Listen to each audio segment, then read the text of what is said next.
안녕하십니까? 방송사 이름 뉴스입니다.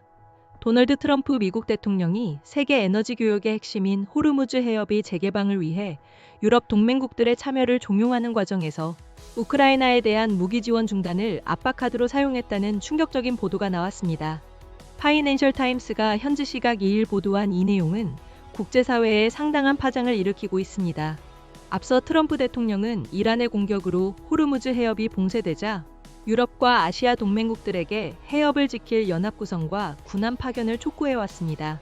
그러나 북대서양 조약기구, 나토 회원국들은 이란과의 전쟁 상황을 이유로 함정 파견에 난색을 표하며 일부 국가는 우리의 전쟁이 아니다라는 반응을 보이기도 했습니다. 이러한 유럽 국가들의 소극적인 태도에 대해 트럼프 대통령은 미국산 무기를 구매해 우크라이나에 지원하는 구상인 펄 프로그램에 대한 무기 공급을 중단하겠다고 위협하며 강력하게 반발한 것으로 알려졌습니다.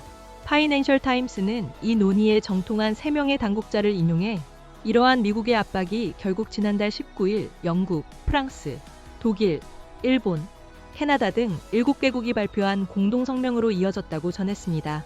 당시 7개국은 성명을 통해 해협을 통한 안전한 항로 보장을 위한 적절한 노력에 기여할 준비가 되어 있다는 입장을 밝혔는데 이는 트럼프 대통령을 달래기 위한 조치였다는 분석입니다. 한 당국자는 옌스 스톨텐베르그 나토 사무총장이 이 공동성명을 주도한 이유가 트럼프 대통령의 펄 프로그램과 우크라이나에서의 전반적인 철수 위협 때문이었다고 밝혔습니다. 스톨텐베르그 사무총장은 성명 발표 전 이틀간 트럼프 대통령 및 마이크 폼페이오 미 국무장관과 여러 차례 통화했으며 유럽 국가들의 호르무즈 연합 참여 거부에 대해 트럼프 대통령이 꽤 히스테리적인 반응을 보였다고 전한 것으로 알려졌습니다. 백악관의 애나 리처드슨 부대변인은 파이낸셜 타임스에 트럼프 대통령은 나토와 다른 동맹들의 실망감을 분명히 했으며 대통령이 강조했듯이 미국은 기억할 것이다라고 밝혔습니다.